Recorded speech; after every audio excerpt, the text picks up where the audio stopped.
Next बात करते हैं, मैंने कहां तक पढ़ाया था, स्पिन क्वांटम नंबर, है ना।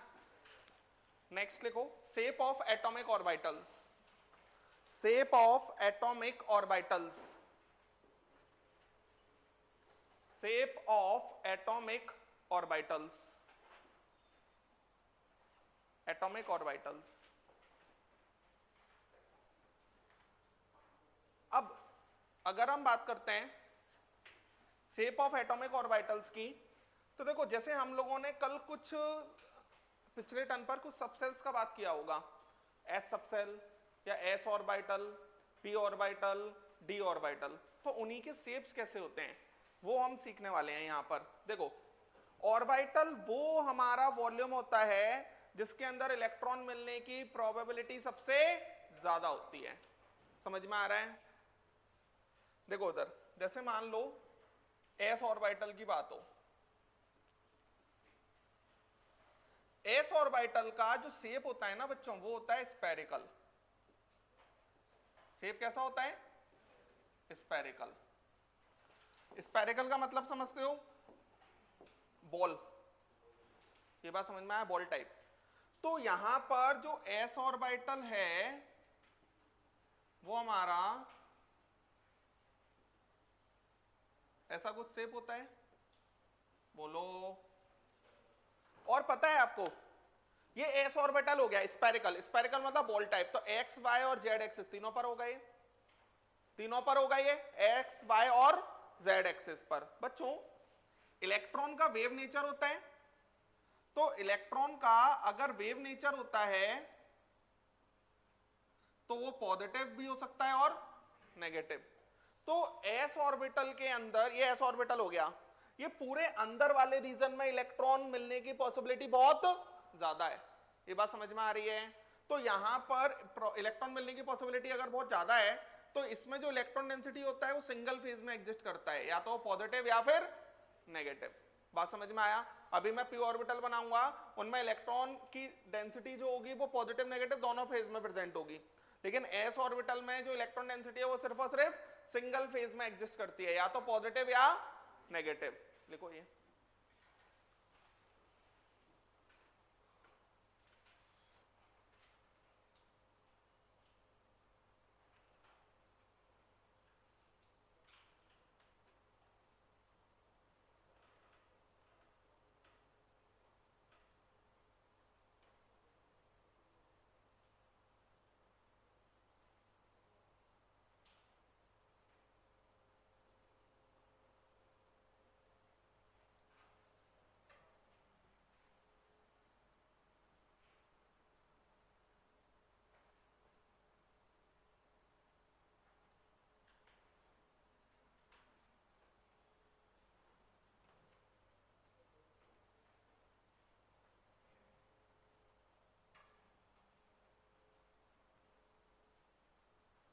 चले आएंगे। नेक्स्ट लिखो electron density, electron density, electron density in S orbital, electron density in S orbital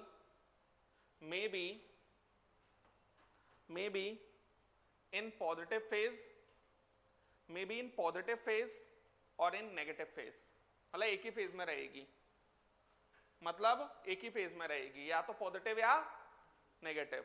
next दूसरे ऑर्बिटल की बात करते हैं हम, और दूसरा ऑर्बिटल है बच्चों पी ऑर्बिटल। दूसरा ऑर्बिटल क्या है, पी ऑर्बिटल। पी ऑर्बिटल का जो शेप होता है वो डंबल शेप होता है। पी ऑर्बिटल का शेप कैसा होता है, डंबल शेप। कैसा शेप होगा, डंबल शेप। अब पी ऑर्बिटल, जैसे एक बात सोचो आप, पी के लिए एल का वैल्यू कितना होता था, 1, अरे सिखाया था, पी के लिए एल का वैल्यू 1 होता था, तो एम का वैल्यू कितने हो जाएंगे, 3, that is M equal to -1, M equal to 0 और एम इक्वल टू +1, यही 3 होंगी। तो यहां पर जैसे पी ऑर्बिटल है तो पी में एक होता है जो एम की किसी एक वैल्यू के लिए पॉसिबल होगा, पी एक्स ऑर्बिटल, ये बात समझ में आया। अब यहां पर जो पी एक्स ऑर्बिटल है, पी एक्स ऑर्बिटल इस तरीके से होता है बच्चों, देखना जरा, ये एक्स एक्सिस हो गया और ये वाई एक्सिस हो गया, तो ये जो पी ऑर्बिटल है ना उसका शेप ऐसा होता है। मतलब इसके अंदर इलेक्ट्रॉन डेंसिटी मिलती है पी ऑर्बिटल में। इसमें एक्स एक्सिस इस साइड पॉजिटिव है तो इसका इलेक्ट्रॉन डेंसिटी इस साइड पॉजिटिव और इस साइड नेगेटिव। ये बात समझ में आया? तो इलेक्ट्रॉन हमें इसी क्लोज्ड सरफेस में मिलेगा जो कि एक्स एक्सिस पर पड़ा हुआ है। एक टर्म होता है बच्चों जिसे कहा जाता है नोडल प्लेन। नोडल प्लेन वो प्लेन होता है जहां पर इलेक्ट्रॉन मिलने की पॉसिबिलिटी जीरो होती है, जहां पर इलेक्ट्रॉन मिलने की पॉसिबिलिटी जीरो होगी। ऑर्बिटल वो होता है जिसमें इलेक्ट्रॉन मिलने की पॉसिबिलिटी मैक्सिमम होती है। तो यहां पर अगर मैं बात करता हूं, एक बात सोचो आप, तीन एक्सेस होती हैं एक्स वाई और जेड। दो एक्सेस को मिला देंगे तो एक प्लेन बन जाता है, कोई भी दो एक्सेस मिला दो एक प्लेन बन जाएगा। इसमें एक्स एक्सेस ये रही, वाई एक्सेस ये रही, जेड एक्सेस ये रही। अगर मैं वाई और जेड को मिला दूं ये प्लेन दिखता है। पूरे YZ प्लेन पर जब मैं चलूंगा तो कहीं पर भी मुझे ऑर्बिटल का कोई एरिया आ रहा है क्या साथ में? नहीं आ रहा, तो ये पूरा क्या हो जाएगा? Nodal plane. ये बात समझ में आया? तो यहां पर अगर हम बात करते हैं, मैं इसका डेफिनेशन भी लिखवाऊंगा अभी आपको, नोडल प्लेन। तो ये नोडल प्लेन क्या आ जाएगा? YZ। इसी तरीके से दूसरा p ऑर्बिटल होता है py ऑर्बिटल। क्या होता है? py orbital. तो py ऑर्बिटल की अगर हम बात करते हैं तो ये हमारा y एक्सिस मान लेते हैं, ये हमारा z एक्सिस मान लो, है ना, या फिर चलो ऐसे मान लो आप,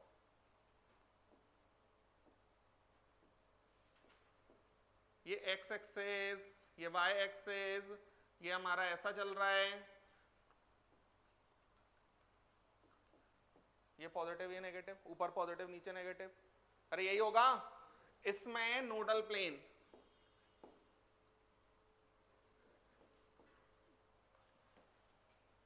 एक्स वाई, अरे क्लियर है? नहीं सॉरी, एक्स जेड।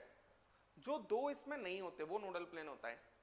मतलब वाई एक्सिस तो ऑर्बिटल है, तो बाकी के दो क्या हो गए? एक्स और जेड। आप सोचो ना, इस प्लेन पर चलो, इस पर चलोगे तो कहीं पे भी ऑर्बिटल नहीं मिलेगा ना। आप एक बात सोचो, एक्स वाई प्लेन पर चल रहे हो, एक्स वाई प्लेन पर चलोगे तो इलेक्ट्रॉन मिल जाएंगे यहां मेरे को। आप सोचो वाई जेड प्लेन पर चलो, वाई जेड प्लेन ये हो गया, यहां पर भी इलेक्ट्रॉन मिल जाएंगे, लेकिन एक्स जेड प्लेन पर इलेक्ट्रॉन नहीं मिलेगा। समझ में आ रहा है सभी को? सेम इसी तरीके से नेक्स्ट होता है pz ऑर्बिटल। pz ऑर्बिटल क्या होगा?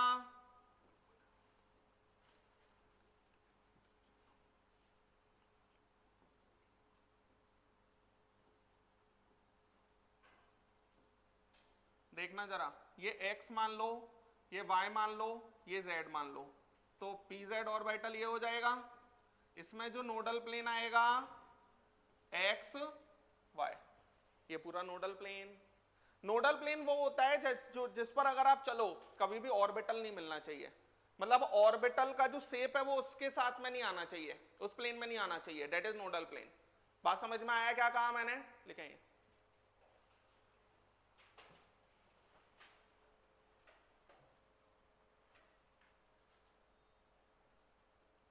हमारे साथ वाला नहीं आया, जा रहा है मतलब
लिख लिया?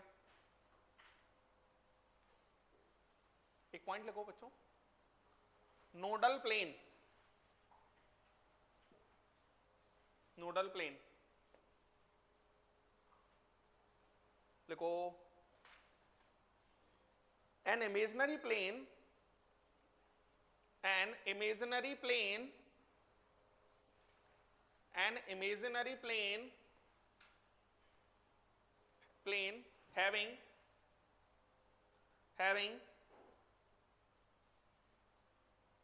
having almost zero electron probability, having almost zero electron probability, zero electron probability, having almost zero electron probability, and must pass through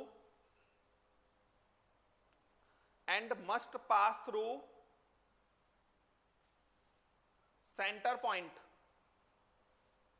centre point bracket में लिख लेना nucleus, must pass through centre point bracket में लिख लेना nucleus of atomic orbital, of atomic orbital,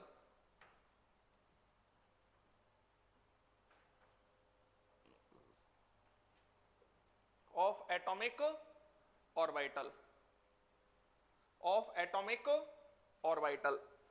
बोलो, centre point मतलब ये जितने भी नोडल प्लेन है ये बीच में हमेशा क्या होता है? न्यूक्लियस। अरे एटम के बीच में से ही तो जा रहा होगा ये, दैट इज न्यूक्लियस।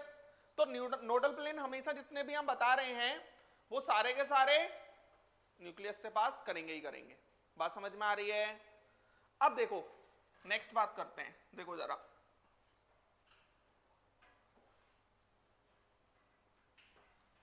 देखना next D orbital, D orbital. D orbital का जो शेप होता है वो होता है double dumbbell shape, double dumbbell. देखो जरा, पहले तो डी ऑर्बिटल टोटल कितने हो जाएंगे? 5, क्योंकि m की 5 वैल्यूज पॉसिबल है। देखो जरा,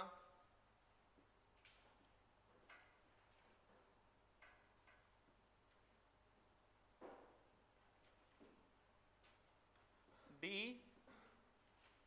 x Y, D Y Z, D X Z, D X square minus Y square और डी जेड स्क्वायर, ये हमारे 3 कहलाते हैं non axial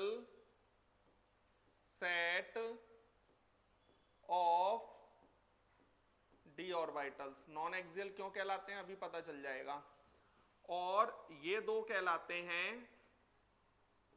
axial set of D orbitals, axial set of D orbitals. ये non axial और ये axial, ऐसा क्यों समझते हैं। सबसे पहले मैं बनाता हूं डी एक्स वाई। तो डी एक्स वाई जो है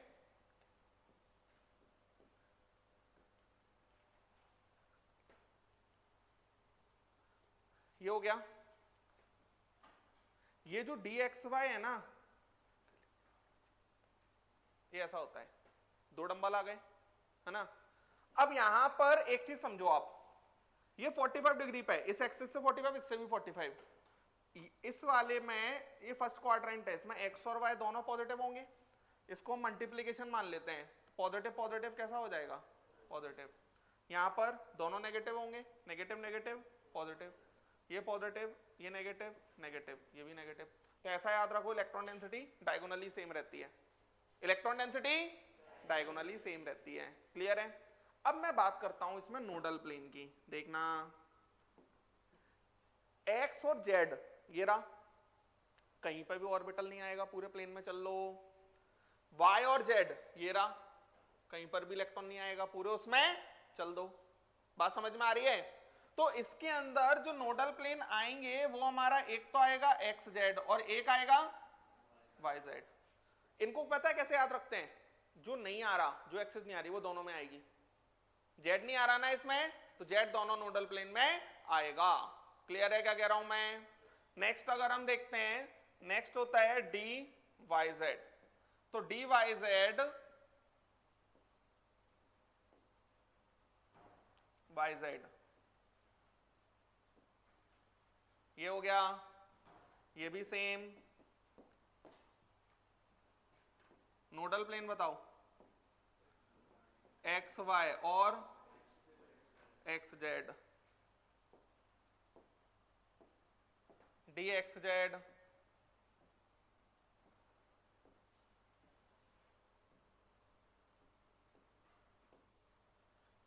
एक्स जेड,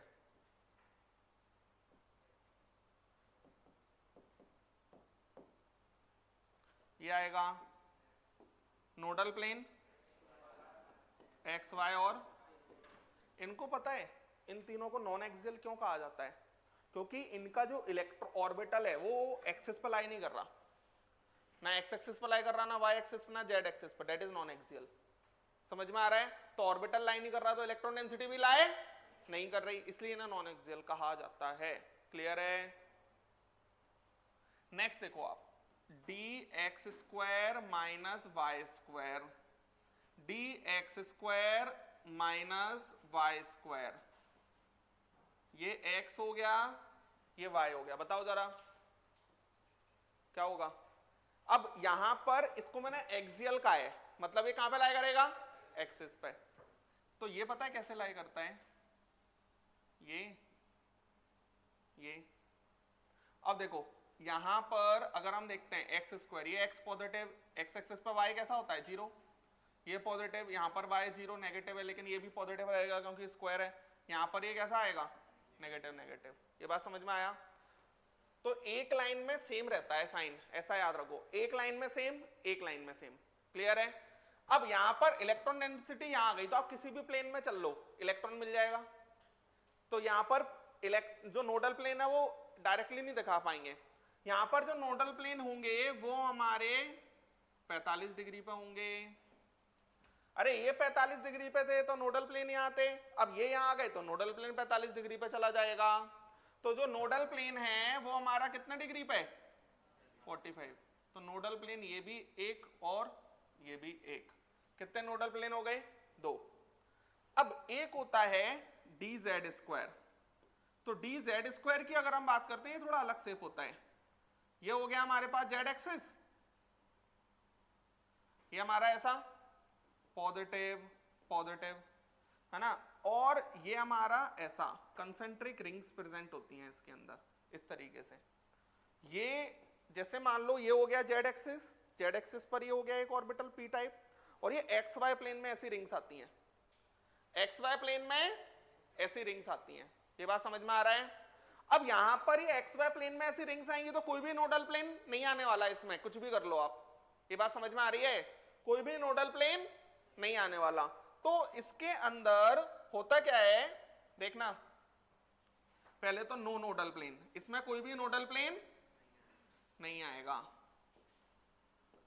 इसके अंदर नोडल कोन होती हैं, मतलब नोडल कोन मतलब जैसे यहां पर इलेक्ट्रॉन डेंसिटी की अगर हम बात करते हैं तो ये ऐसी कुछ,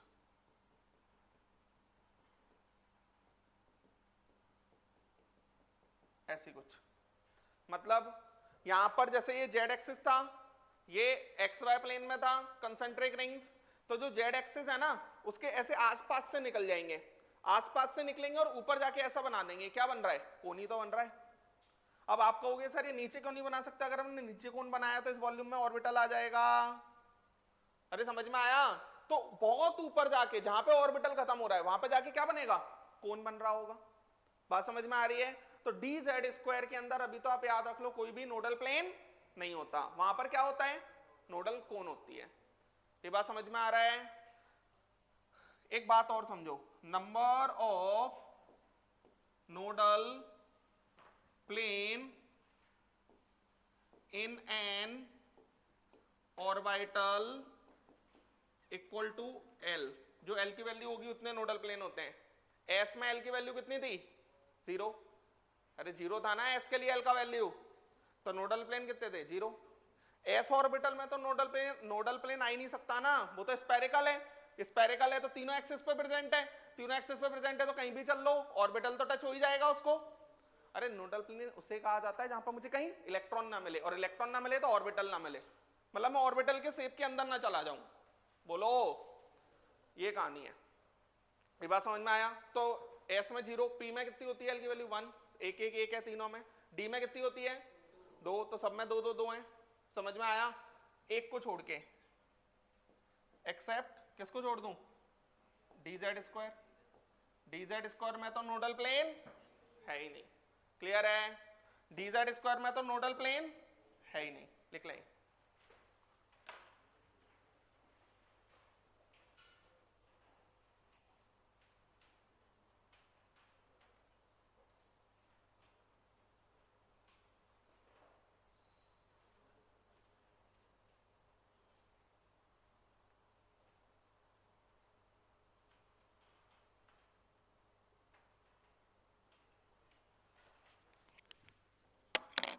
जल्दी से लिखें।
f ऑर्बिटल्स के शेप की बहुत कॉम्प्लेक्स शेप्स होते हैं, उनकी हमें जरूरत नहीं होती है, मतलब 11 12 कभी भी नहीं पढ़ना हमको, डी के शेप्स तक ही क्वेश्चन पूछा जाएगा आपसे,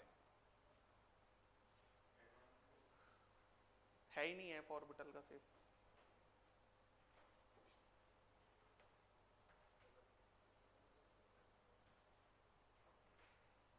चलें,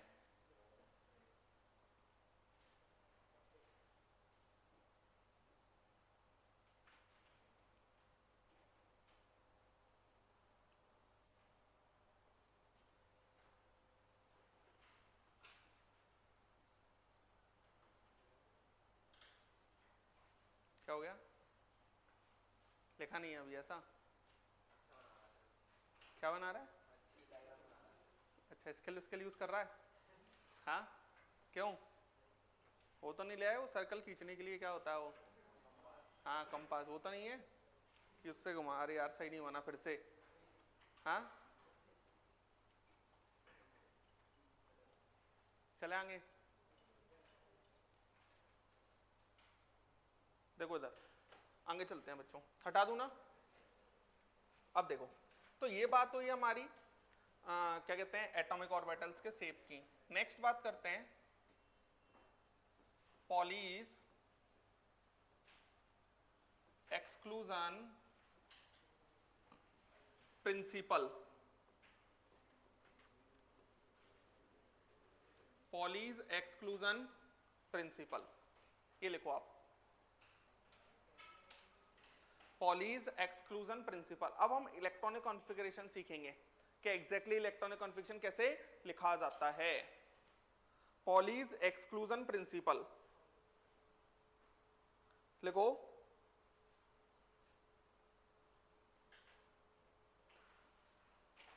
according to this principal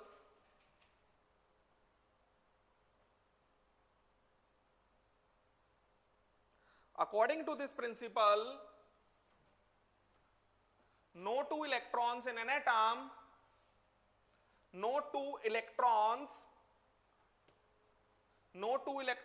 in an atom, no two electrons in an atom can have same values of all four quantum numbers, can have same values of all four quantum numbers, of all four quantum numbers, FOUR, of all four quantum numbers. In other words,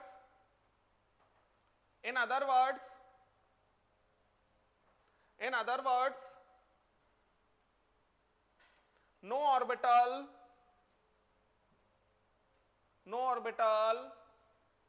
can accommodate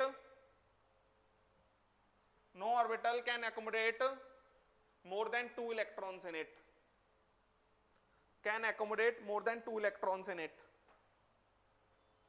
more than two electrons in it, two electrons in it। देखें ये तो पहले भी सीख चुके हैं वैसे हम कि कोई भी ऑर्बिटल में हम दो से ज्यादा इलेक्ट्रॉन नहीं रख सकते, यहां पर इसे एक्सप्लेन भी किया गया। जैसे लिथियम है बच्चों, लिथियम का एटॉमिक नंबर 3 होता है, और जितना एटॉमिक नंबर होता है उतना ही नंबर ऑफ इलेक्ट्रॉन्स होते हैं। इसका कॉन्फ़िगरेशन अभी आगे आज ही हम सीखेंगे। इसका कॉन्फ़िगरेशन ये होता है बच्चों 1s2 2s1। ये जो ऊपर लिखे होते हैं ना ये इलेक्ट्रॉन्स हैं, ये क्या है इलेक्ट्रॉन्स। अब देखो जरा फर्स्ट इलेक्ट्रॉन की अगर हम बात करते हैं n इक्वल टू, ये आगे वाली वैल्यू क्या बताती है n बताती है, n इक्वल टू 1, s क्या बताता है कि l equal to 0, l equal to 0 तो m इक्वल टू 0 है ना।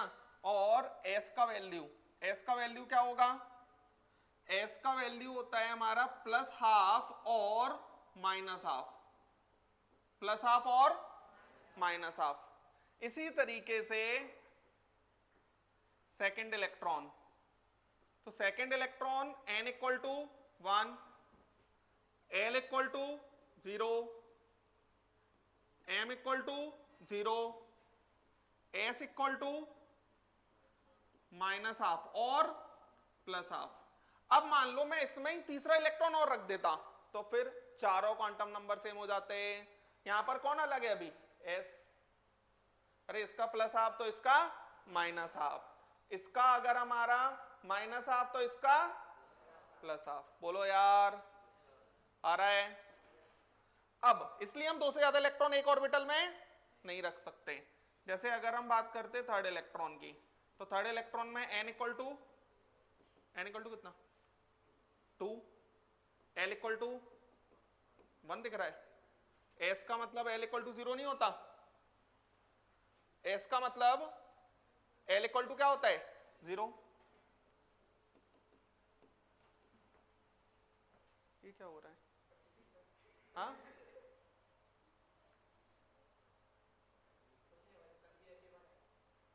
अच्छा ऐसी आवाज आ रही थी।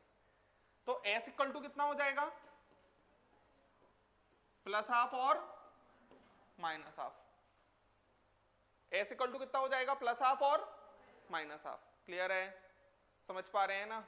तो यहां पर इस तरीके से चलेगा ये, समझ गए। मतलब कोई भी ऑर्बिटल के पास में दो से ज्यादा इलेक्ट्रॉन नहीं हो सकते, क्योंकि दो से ज्यादा हुए तो वो चारों क्वांटम नंबर कैसे हो जाएंगे, फिर सेम हो जाएंगे, और चारों क्वांटम नंबर तो सेम हो ही नहीं सकते। क्लियर है, क्या कहा मैंने, लिख लें।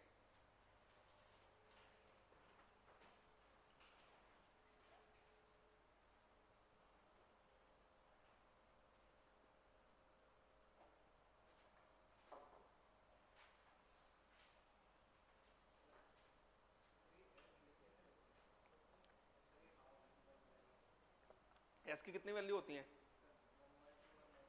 तो या तो प्लस हाफ होगा या माइनस हाफ होगा पहला इलेक्ट्रॉन, और अगर पहला इलेक्ट्रॉन प्लस हाफ हो गया तो दूसरा इलेक्ट्रॉन को माइनस हाफ होना पड़ेगा। इस तरीके से ले रहा हूं। बाकी की तो आ रही है ना समझ। 1s का मतलब n इक्वल टू 1 और s का मतलब l इक्वल टू 0।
चलें, लिख लिया।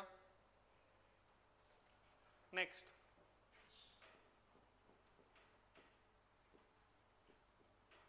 Hund's rule of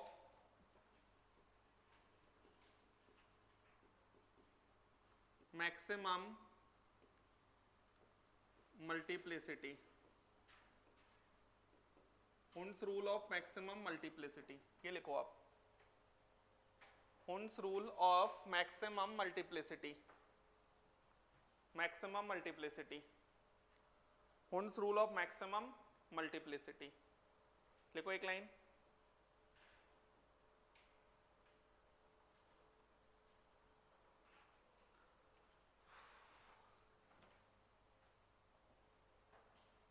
देखो, according to this rule, according to this rule,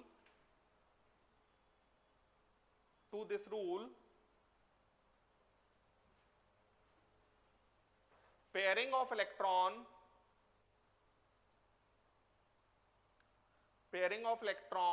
in degenerate orbitals, pairing of electron in degenerate orbitals, अभी मैं समझाऊंगा degenerate orbitals क्या होते हैं।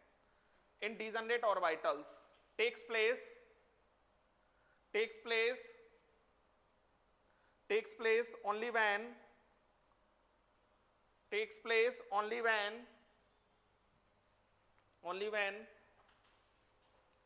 all the degenerate orbitals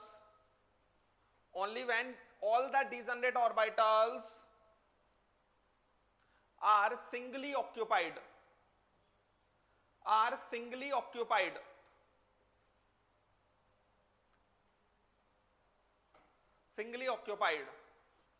and spin of electron must be parallel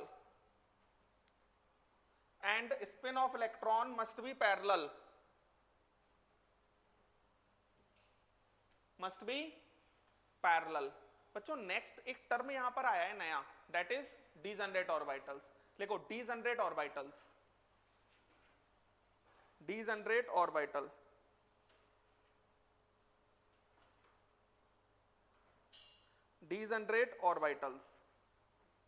देखो degenerate orbitals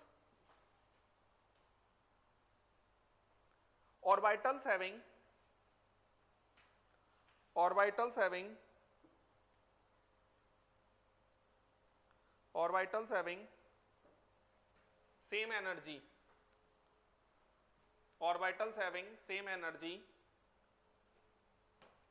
same energy are termed as degenerate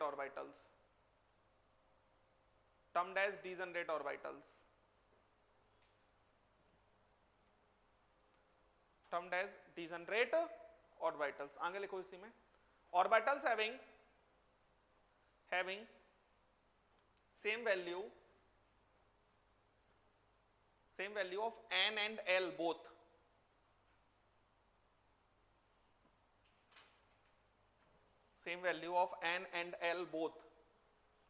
are termed as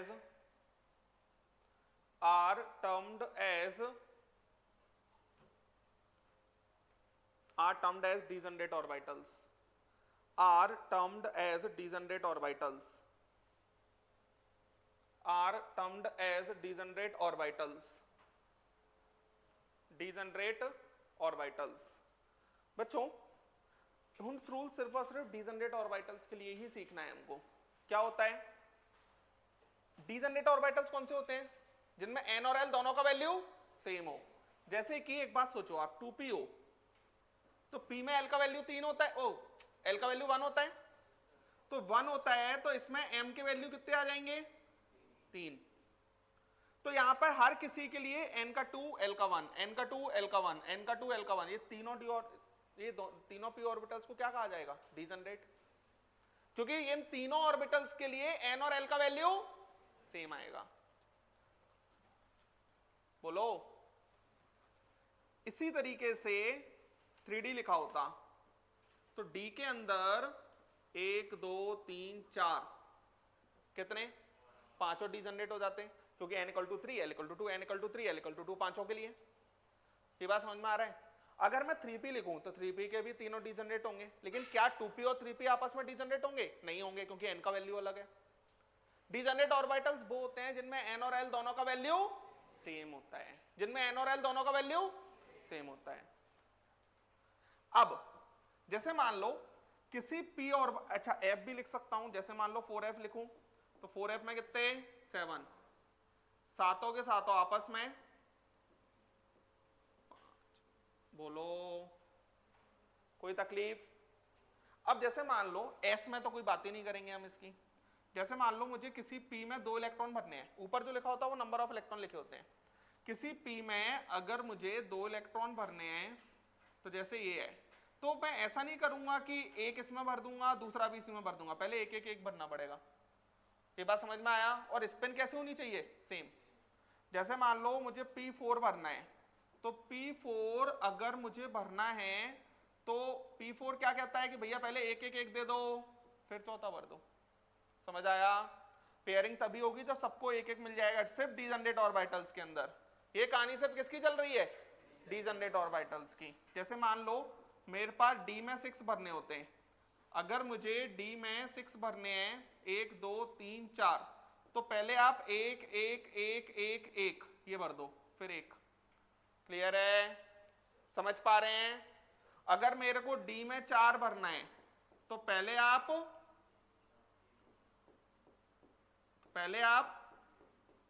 बस हो गया। समझ गए? एफ में भी यही कहानी चलेगी। और स्पिन भी कैसी होनी चाहिए? सेम।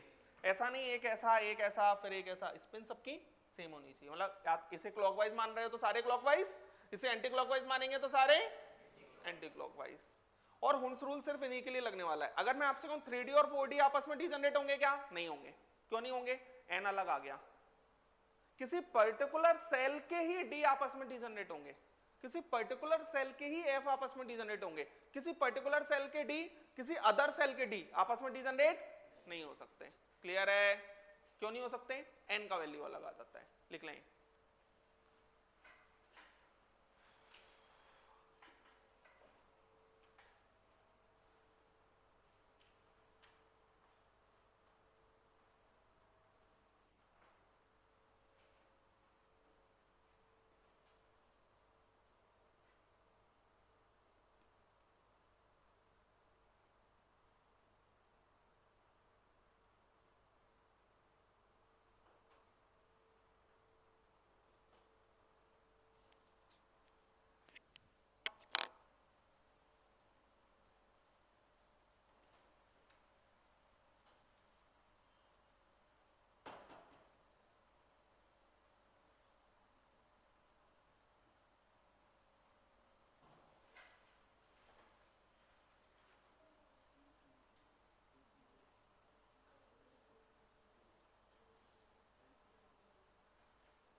चलें, लिख लिया?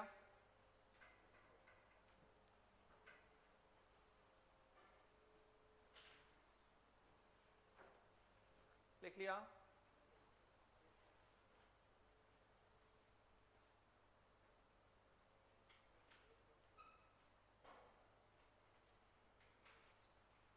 हटाऊं? नेक्स्ट। अब देखो जरा,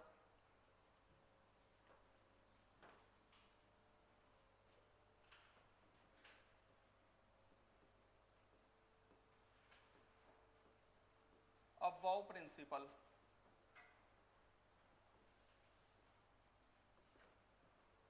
अबवाउ प्रिंसिपल लिखो।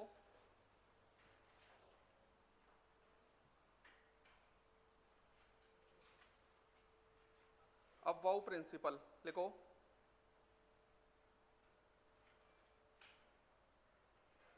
According to this principle, according to this principle, according to this principle, filling of electron, filling of electron, electron in an orbital of a subcell, filling of electron in an orbital of a subcell takes place by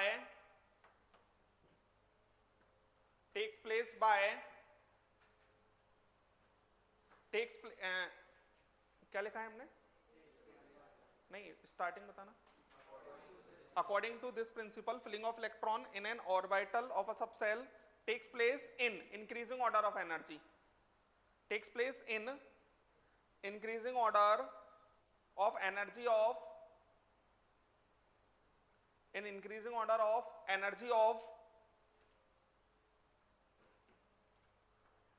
subcell.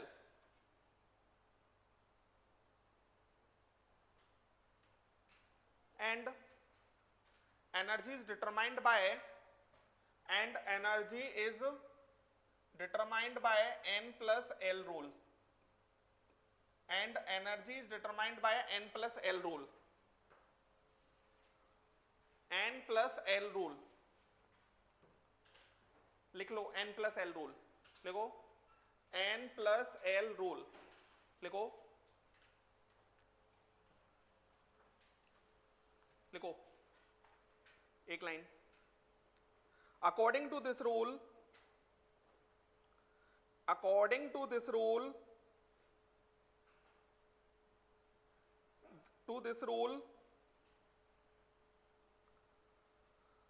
electron first enters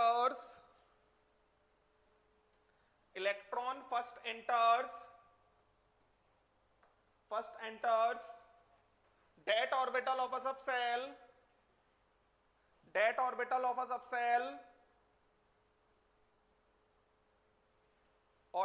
subcell in which n plus L value is minimum.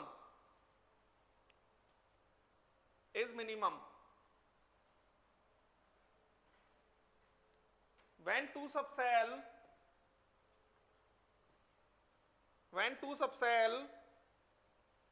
have same value of n plus L,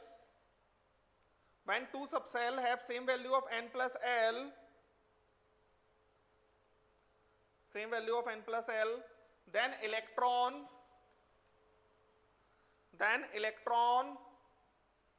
first enters that subcell for which n value is minimum.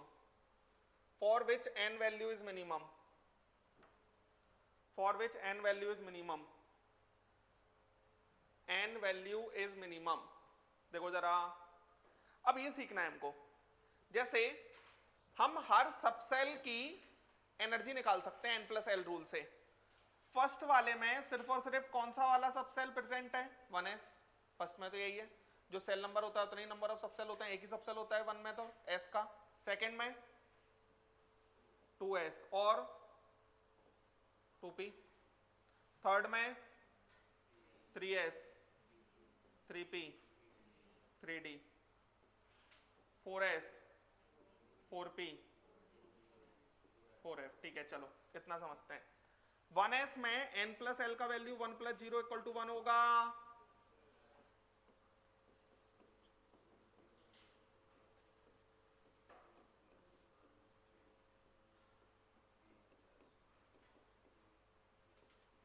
Three plus आ रहा है समझ? 3 plus 2 equal to 4 plus 0 equal to 4. अब देखो सबसे कम energy किसकी है? फिर 2p और 3s की वैल्यू सेम आ रही है, तो किसको पहले भरेंगे? 2p को. n की वैल्यू कम है ना. उसके बाद 3s, उसके बाद 3s के बाद कौन आएगा? 3p. 3p के बाद कौन आएगा? 3d आएगा. d की वैल्यू 4s. फिर सेम होता है तो n की वैल्यू कम, उसमें पहले भरते हैं, नहीं तो फिर जो कम उसे भरेंगे. ये बात समझ में आया? मैंने एक लाइन और समझाया था आपको. s किसी का भी हो, कितने इलेक्ट्रॉन भरे जा सकते हैं? 2. p किसी का भी हो, p में 2 इलेक्ट्रॉन भरे जा सकते हैं. कितने इलेक्ट्रॉन भरे जा सकते हैं p में? 6 इलेक्ट्रॉन भरे जा सकते हैं. अगर आपको ये नहीं पता तो बहुत दिक्कत है, क्योंकि मैंने पिछले टर्न पे ही पढ़ाया था. और d में कितने भरे जा सकते हैं? 10. और f में 14. अब यहां पर जैसे मान लो मेरे को लिथियम का इलेक्ट्रॉनिक कॉन्फ़िगरेशन करना था, तो लिथियम 3 हो गया. लिथियम का अगर मुझे करना था तो स्टार्टिंग में सबसे पहले 1s ही भरूंगा. s में कितने जा सकते हैं? 2. फिर उसके बाद नेक्स्ट में 2s, 2s में 2 जा सकते हैं लेकिन मेरे पास है एक ही तो एक ही भर दूंगा। आ रहा है समझ? तो 1s2 2s1। इसी तरीके से बोरॉन, सबसे पहले 1s2 2s2 2p1। Nitrogen, nitrogen की बात करते हैं 1s2 2s2 2p3। आ रहा है समझ? कोई तकलीफ है? उसके बाद फ्लोरीन, बोलना जरा 1s2 2s2 2p5। क्लियर है? क्लोरीन की अगर हम बात करें, क्लोरीन में 1s2 2s2 2p6 3s2 3p5। Clear है? क्लियर है ना? तो इस तरीके से हम किसी का भी इलेक्ट्रॉनिक कॉन्फ़िगरेशन लिख सकते हैं। हम ये हमने कहां तक का सीख लिया? 30 तक का। 2 इसमें 4 और 6 10, 10 और 2 12, 12 और 6 18, 18 और 2 10, 10 और 10 और 10 ओ 20 और 10 20, 30 हो गया ना, 20 और 10। तो 30 एटॉमिक नंबर तक इलेक्ट्रॉन इसमें भरे जा सकते हैं। जैसे मान लो मेरे को आयरन का भरना है, तो आयरन का एटॉमिक नंबर 26 होता है बच्चों। आयरन का एटॉमिक नंबर अगर 26 होगा तो भरना चालू करो 1s2 2s2 3s2 3p6 4s2 3d6। अरे डी में तो 10 भर सकते हैं लेकिन बचे ही 6 हैं तो 6 ही भरूंगा ना। आ रहा है समझ? पहले आप इतना लिखो। तो इस तरीके से हम इलेक्ट्रॉनिक कॉन्फ़िगरेशन सीखते हैं। क्लियर है? जल्दी से लिखें।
लिखो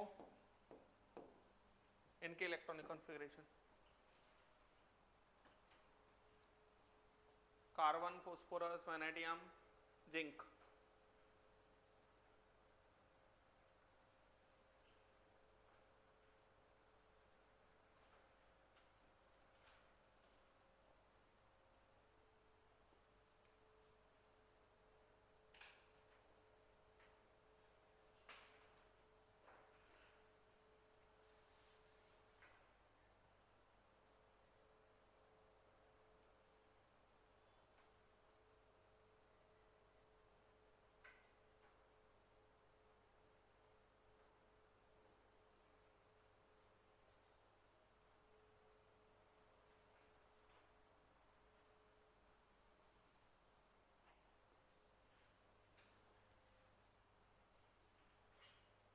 समझ पा रहे हैं ना कैसे क्या चल रहा है?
चलें?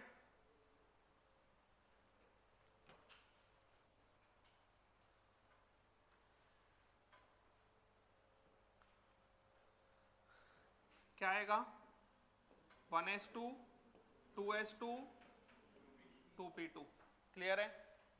नेक्स्ट अगर हम बात करते हैं तो इसका क्या आएगा? 1s2 2s2 2p6 3p3। इसका 1s2 2s2 2p6 3p6 4s2 3d3 1s2 2s2 2p6 3s2 3p6 4s2 3d10। ऐसे करना है। मुझे लगता है समझ पा रहे होंगे। समझ पा रहे हैं? अरे बोलो, कोई तकलीफ है? आया ना? तो इस तरीके से, और ये याद हो गया होगा ना अब तो, 1s 2s 2p 3s 3p 4s 3d। बात समझ में आया? s किसी का भी हो कितने इलेक्ट्रॉन भरे जा सकते हैं? 2। p किसी का भी हो कितने भरे जा सकते हैं? 6। d किसी का भी हो 10। उस तरीके से स्टार्टिंग हमेशा 1s से ही भरने से करनी है। क्लियर है ना? अब देखो जरा,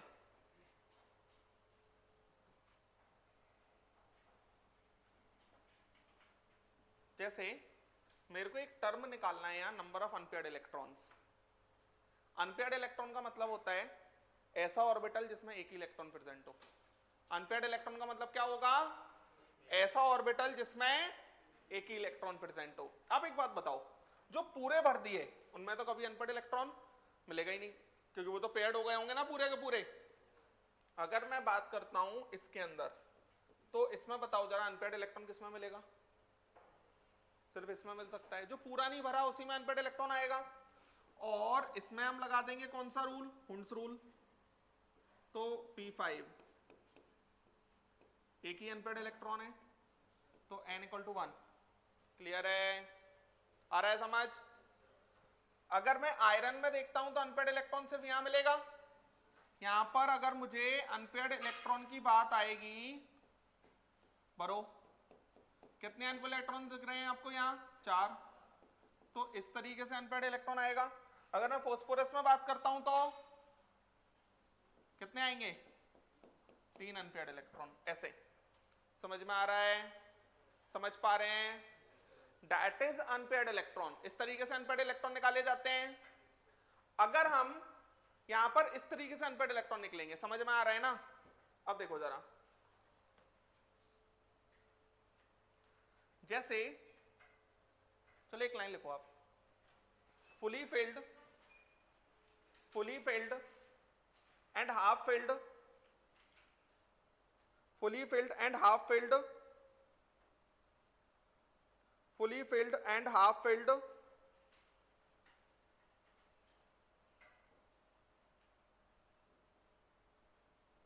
configuration, fully filled and half filled configuration। एक लाइन लिखो, whenever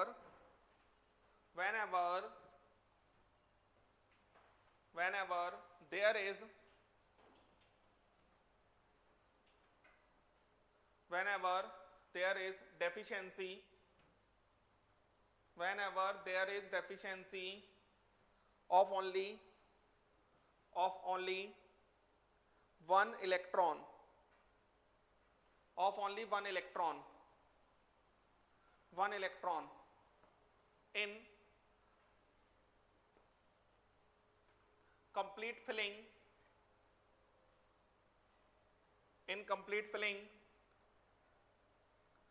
and half filling of subcell,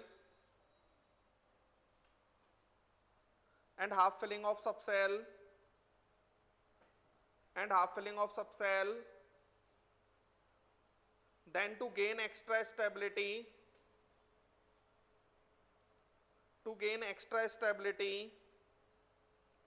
one electron comes from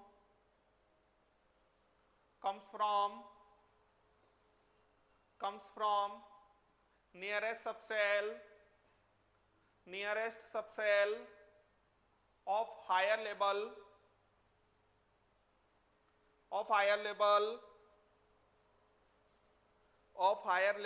and enter into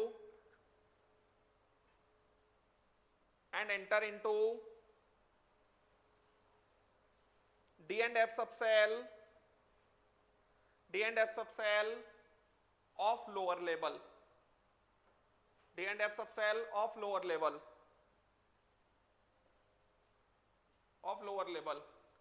This rule is not applicable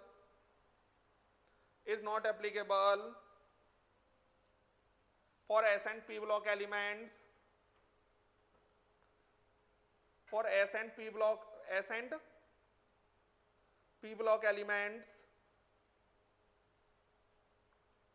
due to absence of electron, P block elements due to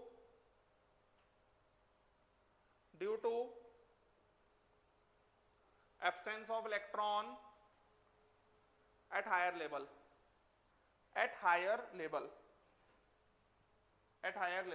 जैसे Hund's rule सिखाया था मैंने, Hund's rule किसके लिए valid था? Hund's rule P, D और F के लिए। ऐसे ये वाला रूल जो है, ये रूल सिर्फ D और F के लिए वैलिड है। क्या कह रहा है ये रूल में? देखो जरा, जैसे मान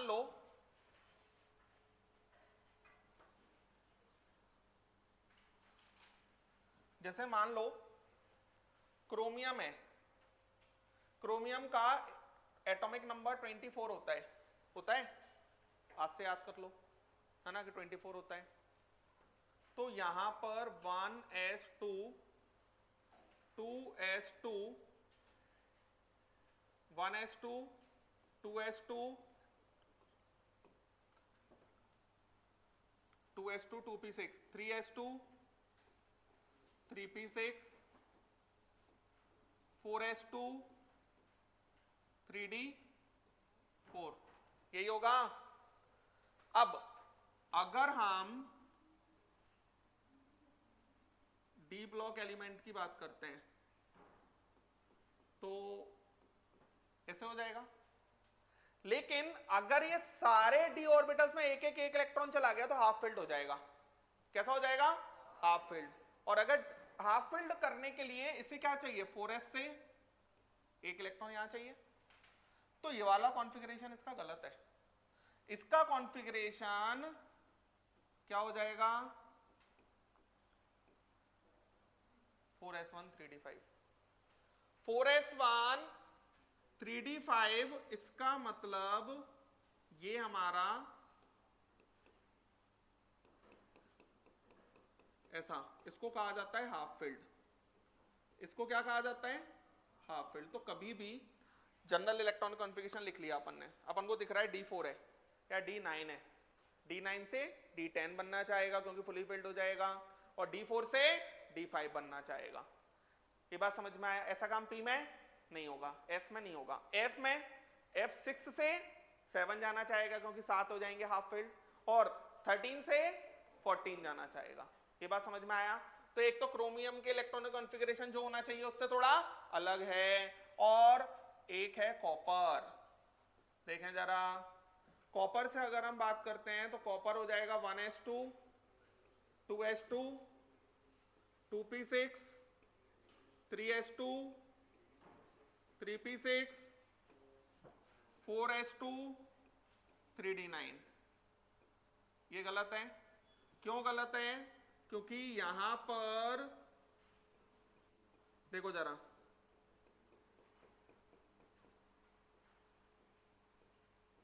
ये होगा तो क्या हो जाएगा, ये चेंज हो गए 3d10।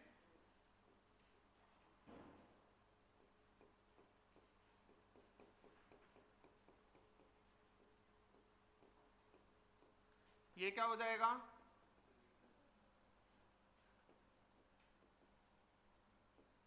Fully filled. ऐसा होता है बस। बोलो। तो 1 से लेके 30 एटॉमिक नंबर में सिर्फ और सिर्फ यही दो होते हैं जिनमें रट्टा है। और उससे अच्छा लॉजिक सीख लो ना, D4 देके D5 कर देना, एक आगे वाले से ले लेना। D9 देखे तो D10 कर देना।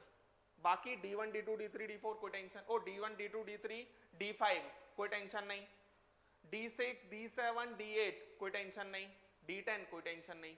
टेंशन सिर्फ किस किस में, D4 और D9 में। लिख लें।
समझ पा रहे हैं?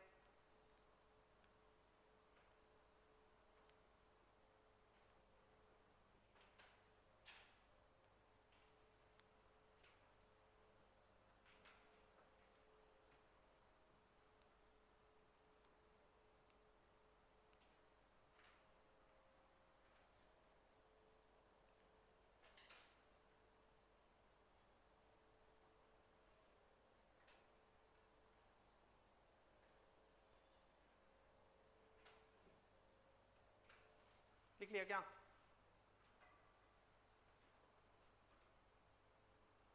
तो घर जाके बहुत सारा पढ़ें जो आप नहीं करते हो, है ना।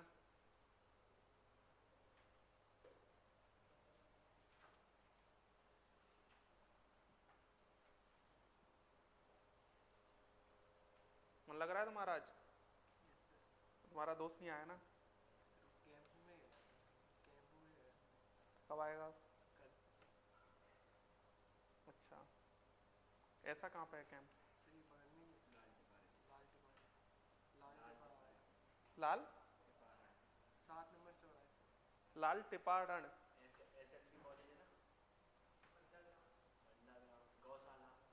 छोड़ो। देखो मेरा ना ग्वालियर में सिटी सेंटर और ये डीबी सिटी है ना, नहीं टाटीपुर भी मेरा इतना नहीं, वो वहाँ पर गलियाँ बहुत हैं। बाड़े नहीं, मेरा कोई काम, बाड़े पर कार नहीं जाती ना, बहुत टफ है। नहीं दोपहर में कहाँ ले जाओगे तुम बाड़े पे? वो सीधे बाड़े पहुँच सकते हैं, फिर वो आसपास क्या है वो सब थोड़ा टफ है, वो थोड़ा सा मेरे को टफ लगता है। अब बाड़े पे मतलब ग्वालियर के अंदर ही अगर आप कहीं पे भी कार से जा रहे हो तो 1 घंटे का काम 2 घंटे में होता है, तो वो थोड़ा सा ट्रिकी है। इंक्लूडिंग आप कहीं भी चले जाओ वहाँ, और आज के रेट में तो कहीं जा ही नहीं सकते, पानी भरा रहता है रोड पे, नहीं भरा रहता है। हाँ गड्ढों में रोड है ये, ठीक है। तो मैं अपने घर से आता हूँ यहाँ तक, पहले मुझे 8 मिनट लगता था करेक्ट आने में, अभी 15 मिनट लगता है। ऐसे गड्ढे हैं ना, पूरा ऐसा लगता है कि पता नहीं क्या चल रहा है। तो और ऐसा नहीं है ग्वालियर में ही होता है, ऐसा कुछ नहीं है, इंडिया में होता है। समझ में आया ना? तो कुछ नहीं कर सकते यहाँ। जैसी क्या होता है कि इतनी बारिश के लिए तो ग्वालियर तो वैसे ही प्रिपेयर्ड नहीं होता। ग्वालियर में क्या है, थोड़ी बहुत बरस जाता था पानी। ये पहली बार हुआ है कि ऐसा लग रहा है कि बस खुले हुए हैं नल, बंद ही नहीं हो रहे हैं। तो कभी भी घर से निकलो तो ऐसा लगता है कि पानी बस कभी भी आ सकता है। अभी 1-2 दिन से शायद से थोड़ा सा कम हुआ है ना? तो और न्यूज़पेपर में बढ़िया आता है, मुझे न्यूज़पेपर सबसे सही लगते हैं। 90 साल का रिकॉर्ड टूट गया। ये हर साल 10 कम से कम 50-60 साल का रिकॉर्ड तोड़ते हैं। सर्दी पड़ती है उसमें तोड़ देंगे 10-50 साल का। मुझे लगता है सोचते हैं कोई नंबर, उसके बाद सुबह लिख देते हैं। नहीं लगता आपको ऐसा? तो न्यूज़पेपर का काम सही लगता है मेरे को, कितने भी साल का रिकॉर्ड तोड़ देते हैं वो। हाँ अभी एक दिन न्यूज़पेपर में आया था ना कि 90 साल का रिकॉर्ड टूट गया। तो मैंने कहा इन्हें ढूंढा होगा किसी आदमी को जो 90 साल का होगा। 90 साल का भी कैसे होगा, वो बेसिक समझ रखने के लिए कम से कम। और उसने क्या नापा होगा, उसे क्या पता होगा? मतलब ये तो एक सिंपल सा लॉजिक है ना। नहीं आता ना समझ ये वाली बात, मेरे को तो नहीं आती कि कैसे 90 साल का रिकॉर्ड तोड़ते हैं। जैसे बढ़िया सर्दी पड़ती है ना, तो जैसे ही सर्दी पड़ेगी अगले दिन न्यूज़पेपर में जरूर आएगा टूट गया 50 साल का रिकॉर्ड। फिक्स है, वो आता ही आता है। तो ये ऐसे जो रिकॉर्ड तोड़ते हैं ये समझ नहीं आता। जैसे किसी गेम में रिकॉर्ड टूटते हैं तो वो लॉजिकल लगता है कि चलो ये तो पूरे स्टेट्स के साथ आए हैं। लेकिन जैसे बारिश के रिकॉर्ड और क्या कहते हैं सर्दी के रिकॉर्ड, ये 2 रिकॉर्ड बड़े कॉमन से हैं न्यूज़पेपर के अंदर जो आते हैं। लेकिन कुछ तो होता ही होगा उनका, जिस तरीके से वो अपना प्रेडिक्शन लगाते होंगे कि आज इतने का रिकॉर्ड तोड़ना है ना? चलो वापस आते हैं। अब बच्चों एक बात सोचो आप, जैसे आयरन +2 है, मुझे इसका इलेक्ट्रॉनिक कॉन्फ़िगरेशन लिखना है। समझना मेरी बात को, +2 को मत सोचो अभी आप आयरन जो 26 है उसको लिख लो। उसको लिखोगे तो 1s2 2s2 2p6 3s2 3p6 4s2 3d6। अब बच्चों आयरन +2 है, +2 का मतलब 2 इलेक्ट्रॉन चले गए। बच्चों जो 2 इलेक्ट्रॉन जाते हैं ना, पहले इलेक्ट्रॉन 4s में भरा फिर 3d में भरा, लेकिन इलेक्ट्रॉन जब जाएगा तो पहले किससे जाएगा? सबसे दूर वाले से, दैट इज 4s से। इलेक्ट्रॉन किससे जाएगा? 4s से। तो यहां पर जो +2 है ये चला जाएगा। ये बात समझ में आया? समझ गए? तो यहां पर ये 3d6 आ जाएगा। अगर मैं आपसे पूछूं इसमें अनपेड इलेक्ट्रॉन बता दो, कितने आएंगे? 4। अरे इसी में मिलेंगे, जो अनपेड इलेक्ट्रॉन मिलेगा वो इसी में मिलने वाला है। तो अनपेड इलेक्ट्रॉन को n लिख देते हैं, n = 4। बच्चों एक टर्म डिफाइन किया जाता है, that is known as magnetic movement. क्या कहा जाता है? Magnetic movement. तो मैग्नेटिक मूवमेंट √ में n+2 bm। bm को कहा bm रूट के बाहर है, bm को कहा जाता है, यूनिट का नाम है Bohr magneton. Bohr magneton. n क्या है? Number of unpaired electron. तो Fe+2 में मैग्नेटिक मूवमेंट कितना हो जाएगा? √ में 4 + 2। तो 4 + 2 कितना आ जाएगा? 24 बोहर मैग्नेटॉन। कोई तकलीफ आया? इसी तरीके से जैसे मान लो कोबाल्ट +3 लिखा हुआ होता, तो अभी थोड़ी देर के लिए भूल जाओ कोबाल्ट +3 को, तो +3 को भूल जाओ, कोबाल्ट को याद रखते हैं सिर्फ। तो ये क्या लिखूंगा? 1s2 2s2 2p6 3s2 3p6 4s2 3d7। Cobalt is 27। Cobalt कितना होता है? तो यहां पर +3 के लिए पहले इससे चला गया, फिर एक इससे चला गया, कितना बचा? 6 बचा। तो यहां अनपेड इलेक्ट्रॉन कितने आएंगे? 4। अनपेड इलेक्ट्रॉन के लिए जो पूरा नहीं भर पाए वो देख लो, फिर उसमें अंश रूल लगा दो। बोलो। देखो इतना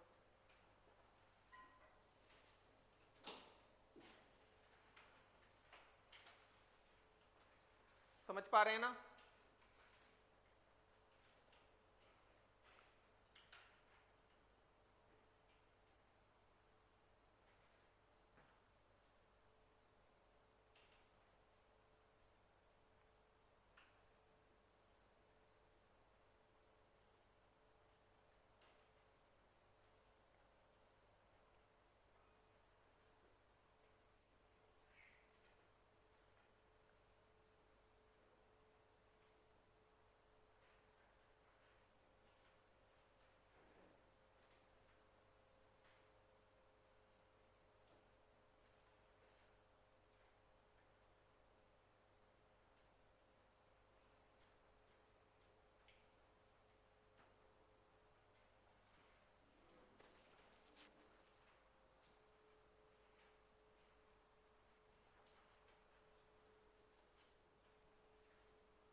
चले क्या आगे?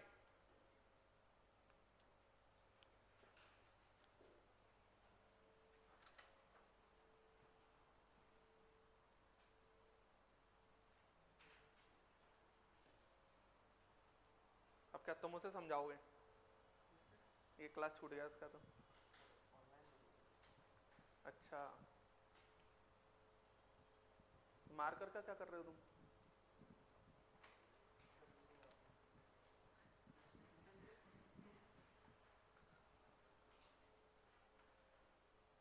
लिख लिया?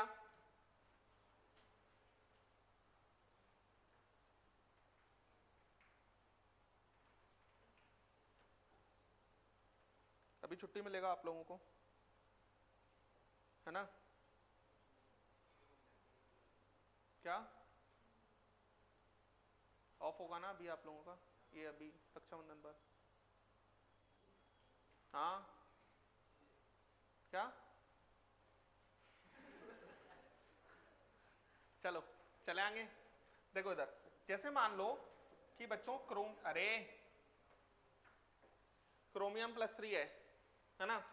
तो क्रोमियम +3 में 1s2 2s2 2p6 3s2 3p6 4s1 3d5। Chromium में दिक्कत है ना, तो ये हमारा 4s1 3d5, तो 4s1 3d5 होगा, तो एक तो ये चला गया, दो इसमें से चले जाएंगे, 3d3 बचेगा, 3d3 बचेगा, तो n इक्वल टू कितना आ जाएगा? 3। ये बात समझ में आया?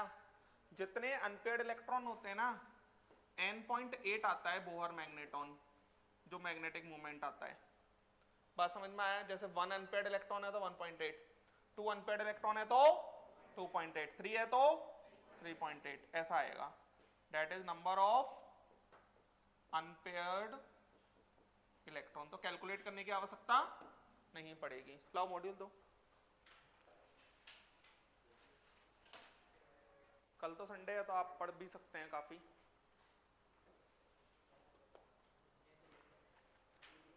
हाँ बच्चों, होमवर्क लिखो। एक्सरसाइज 1 में 41 से लेके 48 तक, 41 से लेके 48 तक। एक्सरसाइज 2 में 30 से लेके 35 तक। एक्सरसाइज 3 सेक्शन ए में सेकंड, थर्ड, 5, 6, 7, 7,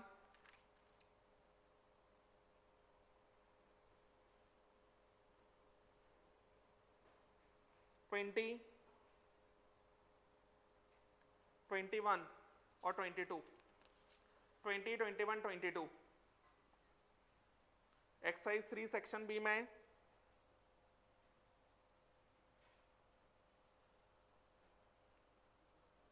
क्वेश्चन नंबर 12, ठीक है, इतना आप करके लाओ, है ना। और बाकी जितना भी आपका होमवर्क बचा हो सारा कर लेना, डिस्कस करेंगे।